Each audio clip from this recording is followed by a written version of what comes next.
God bless you, viewers. This is your boy Marcus J. Wilson. I know we haven't started service yet, but I want to talk to you about something that has been troubling me for a month now, and it's about two actors, Stephen Collins and Bill Cosby. Mr. Collins, I'm not gonna say much about you because I already expressed how I felt about these allegations that you have against you. But I'm gonna say this. Mr. Collins, you should be getting out with this problem of child molestation. You say you're not a pedophile now, but you said you did act out of your flesh, and you admitted to that. But you should know that you opened a lot of wounds. You hurt a lot of people and opened a lot of wounds, and hurt those that looked up to you. But I'm not going to talk much about you. But I want to say something to one person that I grew up watching, that has entertained my family for generations and generations.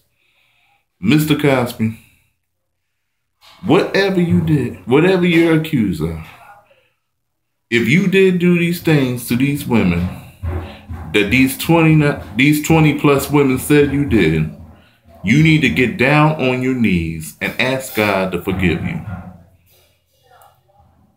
Fan to favorite actor, I'm saying this to you right now. I'm not just telling you because I'm your biggest fan. I'm a fan of the Cosby Show. But I am telling you because time is winding up. Whatever you did, that was wrong to these girls. And if you did do these things, shame on you. But ladies, if you are lying about these allegations against Mr. Cosby, shame on you. Shame on you. No matter how much I love the Cosby Show, rape is wrong. Rape is rape and rape is wrong. And you should know better. And you should know that whatever you did to these 19 plus women, it's wrong.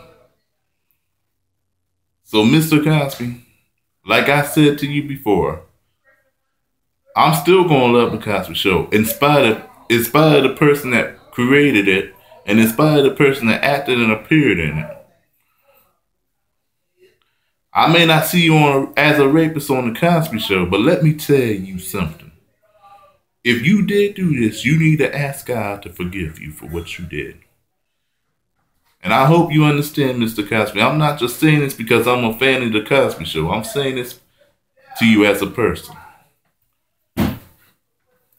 So, in other words, you gotta understand, Mr. Cosby, there are a lot of people that watched your show over the years that love your show.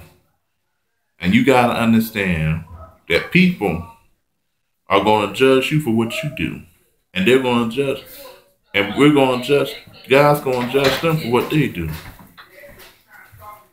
In other words, you gotta repent for what you did if you did do these things.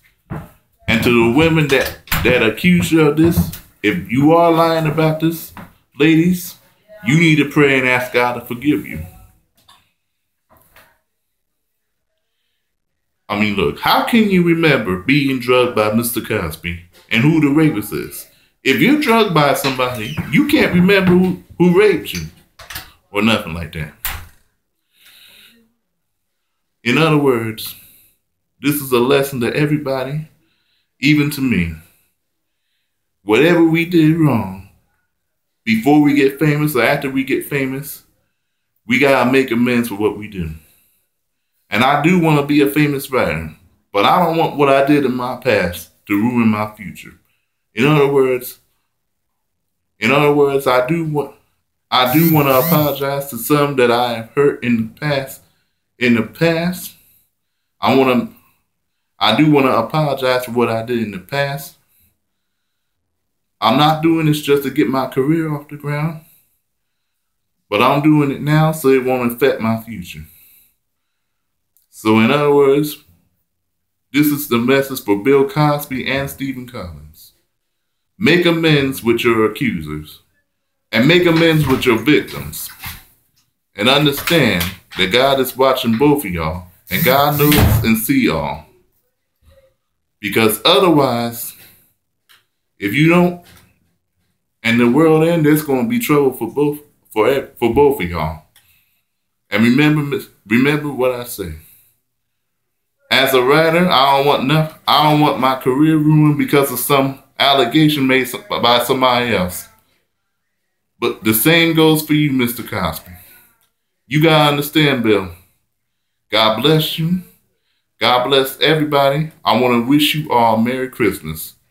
I will be back later on to critique today's morning service. God bless.